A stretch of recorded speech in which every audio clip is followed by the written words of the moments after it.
En la resonancia magnética de recto antes de comenzar vamos a decir algunas generalidades acerca del cáncer de recto. Como ya lo mencionaron, representa uno de los cánceres más comunes, ha incrementado su frecuencia y es una de las neoplasias que tiene una mayor mortalidad en cuanto a la presencia de ese tipo de patología a nivel del tracto digestivo. Se ha notado un incremento en la frecuencia de este tipo de patología. Actualmente, la resonancia magnética representa el método de imagen que nos permite tener una mejor evaluación para la estadificación y en el control y seguimiento de la patología, precisamente de cáncer en recto principalmente. Las aplicaciones de la resonancia magnética incluyen, en primera instancia, la estadificación local, lo cual nos permite poder elegir de forma más apropiada el tipo de tratamiento que va a recibir el paciente, o si este paciente va a beneficiarse con una terapia adyuvante antes de un procedimiento quirúrgico. Les ayuda a la guía o como para la planeación quirúrgica y poder identificar factores de mal pronóstico. En segunda instancia nos ayuda y es un estudio excelente para la reestadificación una vez que el paciente ha sido sometido a neoadyuvancia, a quimioterapia, para saber si existe una respuesta, para hacer una respuesta completa a la patología, para ver si existe la persistencia del tumor o una respuesta completa a la lesión, la planeación quirúrgica o determinar aquellos pacientes que no son candidatos para la cirugía. Y el seguimiento principalmente cuando se está buscando recidivas locales o en aquellos pacientes en donde se ha visto una respuesta total a la patología. Entonces, el tipo de tratamiento quirúrgico es diferente dependiendo de dónde se encuentra la lesión, qué tan extensa esté y las estructuras que esté invadiendo localmente. Por eso, la aplicación de la resonancia magnética en la estadificación local nos permite una mejor evaluación del paciente al momento de determinar el tratamiento. Ahora, para lograr una etapificación local en cuanto a la categoría T o la categoría N de la lesión, se necesita tener un protocolo de resonancia magnética que nos permita obtener estas evaluaciones o esta calidad para ver la invasión local que puede tener la lesión. Entonces, nosotros normalmente obtenemos planos de alta resolución anatómica en las imágenes de recto, precisamente con FOVs pequeños, con matriz alta, para poder determinar de forma precisa la extensión local que tiene la lesión, y imágenes con FOV más amplio para poder ver la cavidad pélvica completa y ver si existe algún problema a nivel ganglionar u óseo en el resto de las estructuras que se están observando. Entonces, para cumplir con los requerimientos del estudio de resonancia para la evaluación del cáncer de recto, necesitamos tener por lo menos una posición apropiada para el paciente, que esté lo más cómodo posible. Se les recomienda un ayuno de alrededor de unas 4 horas para que no haya tanto movimiento peristáltico en el recto, o de ser posible que haya vaciamiento del recto previo. Equipos de por lo menos 1.5 Tesla, equipos más pequeños no alcanzan a tener una resolución apropiada para la valoración de las lesiones a nivel de recto. Secuencias de alta resolución, eso sí, sin supresión grasa. Las imágenes sin supresión grasa nos permiten tener una mejor evaluación de la grasa del mesorrecto, de la fase mesorrectal, que las imágenes con supresión grasa nos eliminan y podemos sobreestadificar una lesión. Las imágenes con FOV pequeño para la estadificación local de la lesión, para ver las diferentes capas en la pared del recto y determinar la extensión de la lesión. Y las imágenes con FOV grande, que nos permitan la evaluación de la cavidad pélvica y demostrar si existe actividad ganglionar en las diferentes cadenas observadas, o la afectación de los órganos pélvicos en su complemento.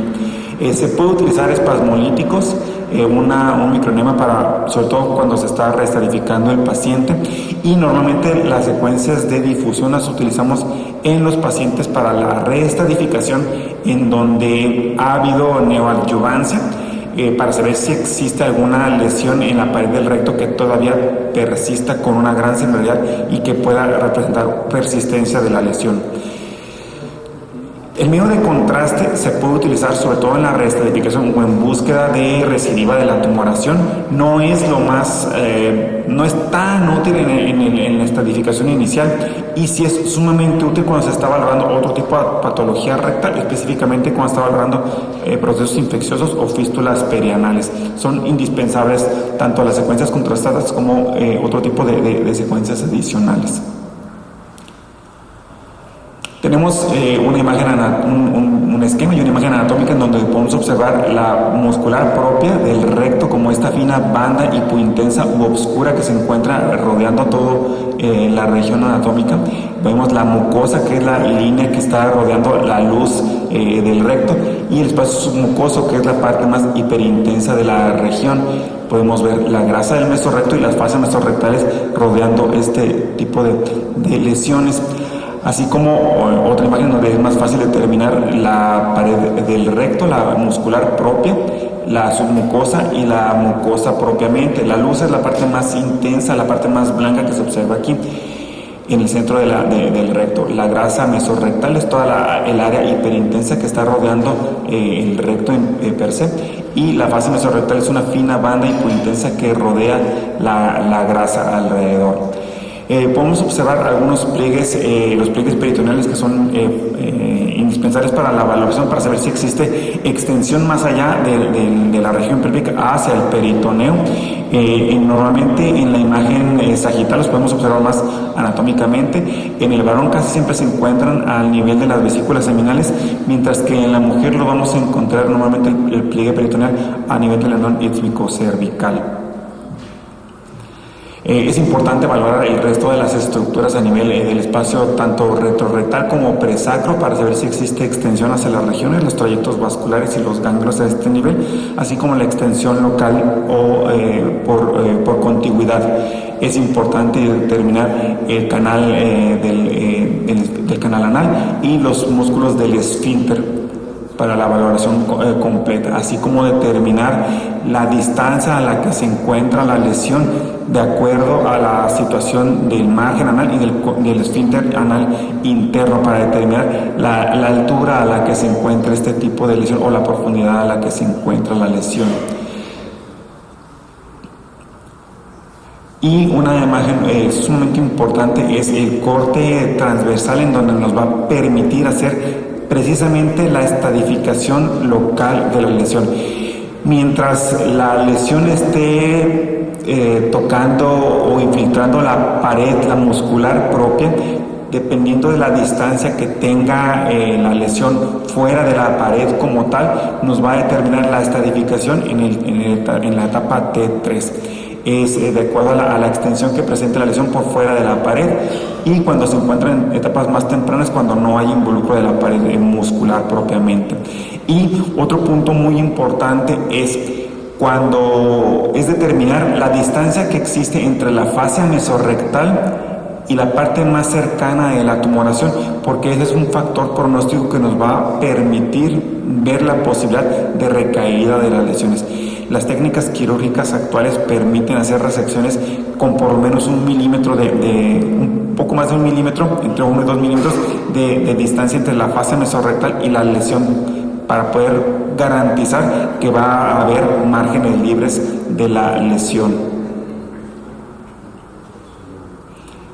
También, y uno de los datos clínicos más importantes que nos pueden proporcionar para determinar la localización de las lesiones es el sitio anatómico, la distancia anatómica en la que se encuentra tanto del margen anal como en el radio anatómico en el que se encuentra la lesión, para poder determinar dónde se encuentra y qué tan extensa está.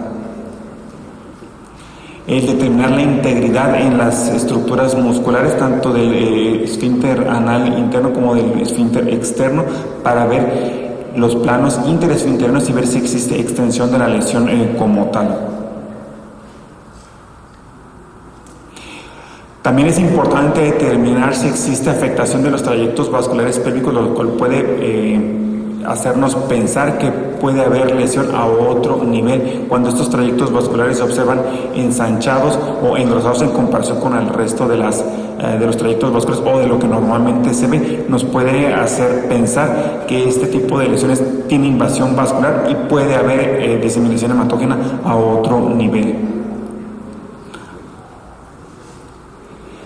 Y determinar si existe invasión en el resto de las estructuras pélvicas que podemos observar, ya sea las vesículas seminales, la próstata, la pared vesical, útero, cervix, las estructuras óseas retrorectales o el espacio presacro. Es importante poder determinar si existe la extensión o la invasión a este tipo de estructuras pélvicas.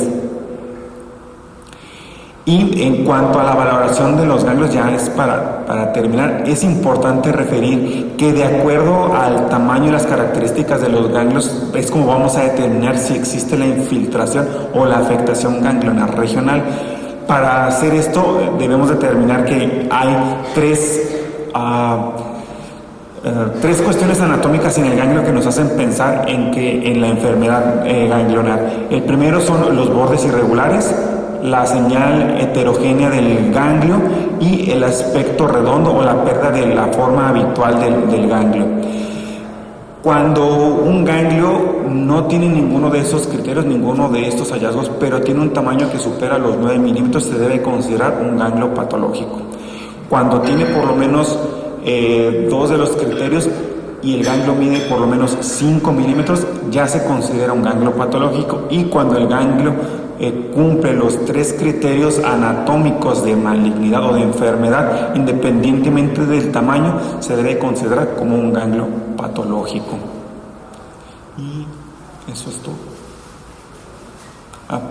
Estas son imágenes de algunas adenopatías patológicas en donde vamos a observar el tamaño superior a los 15 milímetros, este implante peritoneal que se observa a nivel pélvico, o algunas otras adenopatías que podemos observar en donde se observa la señal heterogénea, la pérdida del hilo graso, el aumento en los tamaños como se encuentran, así como a nivel pararectal en este sitio o en las cadenas ganglionares pélvicas. Algunas adenopatías pueden estar no necesariamente presentes en las regiones perirectales, pueden alcanzar incluso los canales inguinales y se debe de valorar también. Por eso es indispensable el obtener una imagen de la cavidad pélvica en total que alcance a abarcar parte de las cadenas ganglionares en las regiones inguinales, porque puede haber adenopatías también asociadas en estos niveles. Gracias.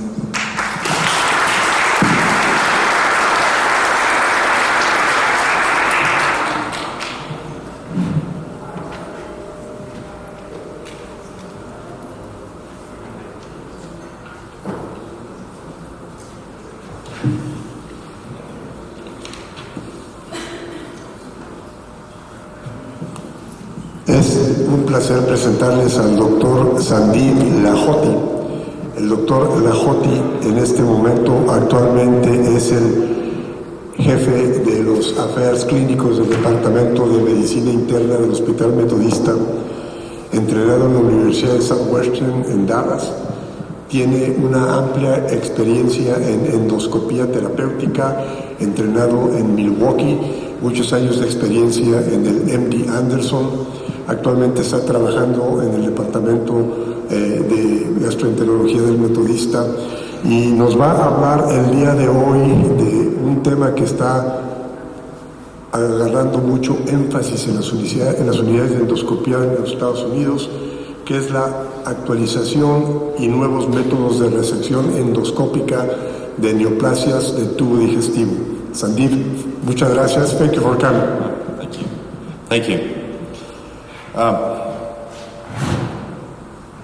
Today I'm going to talk about how to remove various lesions of the gastrointestinal tract. Initially we will start with looking at colonic lesions. The principles that we discuss relating to colonic lesions can also be applied to esophageal or gastric or duodenal lesions. La gran mayoría de los casos con el que él está trabajando ahorita son pacientes que han sido detectados con lesiones neoplásicas de esófago o de colon o de estómago, que son generalmente lesiones grandes de extensión, de tamaño amplio, que no pueden ser fácilmente manejables por la gran mayoría de los gastroenterólogos en la periferia. I'll initially present a case that we'll discuss so that we can see how the principles that we discuss in terms of removing lesions can apply in real life. Le va a presentar un caso en el cual vamos a poder ver con claridad a lo que estamos refiriéndonos. So this was a 77-year-old physician who was referred for a failed resection of a colonic lesion. Este es un doctor médico retirado de 77 años que se lo refirieron a él porque no pudieron resecar una lesión en el colon. As you can see, he had various medical issues. He was on a blood thinner. Tiene varios problemas médicos importantes, enfermedad coronaria, y el paciente está tomando anticoagulantes. He had prior intervention, and the polyp was initially discovered in 2018, was attempted to be removed. Unfortunately, it recurred. He was referred to a colorectal surgeon who performed an intraoperative colonoscopy with attempted removal. However, the polyp continued to reoccur. He was then, at that point, referred for removal to us endoscopically.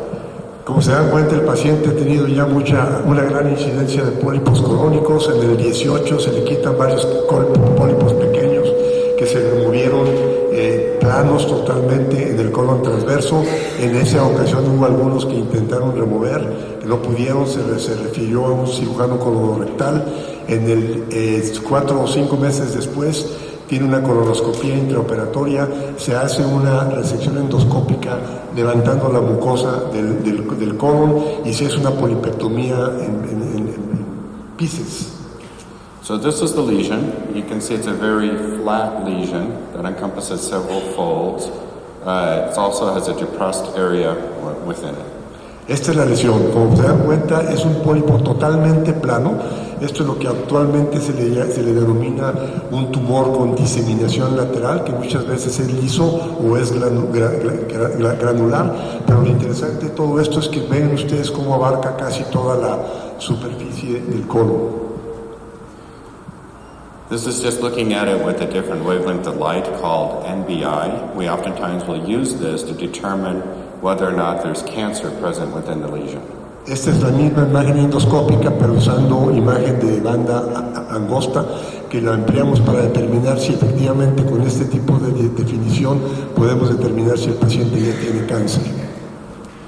When discussing these types of lesions, we also have to discuss a couple of things in terms of the classification. The type of polyp that's present will also give you an idea of whether or not there's invasive cancer within the polyp. La clasificación de París obviamente ayuda mucho a determinar las características morfológicas del pólipo y con eso podemos tener una idea si el paciente va a tener cáncer agregado a la lesión. This is the Paris classification. The highest risk lesions when it comes to a polyp are these flat lesions that tend to have a depressed area within it or excavated.